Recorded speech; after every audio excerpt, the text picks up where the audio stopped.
What do you want most from year to year when it comes to a salary guide, aside from simply more money? You want to move up a step on the guide, right?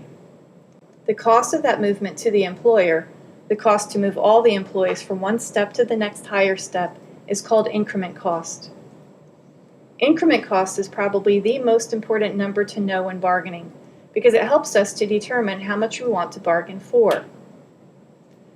To calculate the increment cost, you'll need two scattergrams. A scattergram is a chart that shows how much the cost of the employees' salaries are at every step of the guide. The first scattergram should be one that shows the total salaries for the final year of the expiring contract.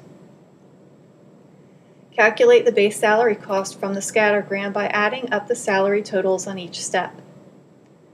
To figure out increment cost, the second scattergram you would need would be one that shows what the first year of the new contract would look like if every employee moved up one step in the guide.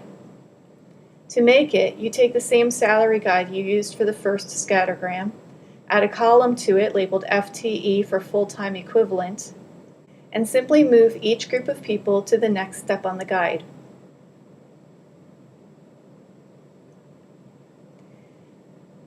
Keep in mind that the people on the last step will stay on the last step, because once you reach the top of the guide, you stay there until you retire. Next, multiply the number of people on each step with the current salary for that step, just like it's done to calculate base salary cost. Because basically you're figuring the base salary cost for next year. Then add up all the totals for each step to get the base salary cost for that year. Once you have the base salary cost for the first year of the new contract, subtract the base salary cost of the final year of the expiring contract from the base salary cost of year one of the new contract. Basically, subtract the smaller number from the bigger number. The difference is called increment cost, the amount that it will cost the employer to move everyone up a step on the salary guide for next year. It's usually one of the goals of the negotiating team to try to bargain for that amount or more. During negotiations, we talk about the increment cost as a percentage of the final contract year's base salary cost. That percentage is calculated by dividing the increment cost by the base salary cost of the final year of the contract, because you would want to know what percent more of that original base you need in order to move everyone up a step.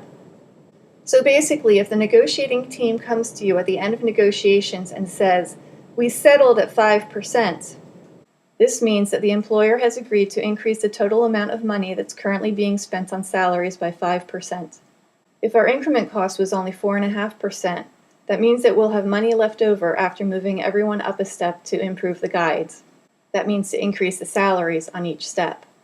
However, if the cost of the increment is 4%, but we only get a settlement of 2.5%, guess what's going to happen? People won't be able to move up a step. They'll stay frozen on the step that they're on. The salaries on each step can be increased a little bit for each year because of that settlement, but most likely no one would be able to move up a step. So to sum it all up, increment cost is the cost of moving all employees up a step on the guide. By calculating the increment cost, we know how much we need to bargain for. Negotiating teams always go into bargaining asking for more than the increment cost. If we can't get the Board of Education to settle for the increment cost, people won't be able to move up a step on the guide. On the other hand, if we can settle for more than the increment cost, people will not only move up a step on the guide, but we can also increase the salary on each step from year to year.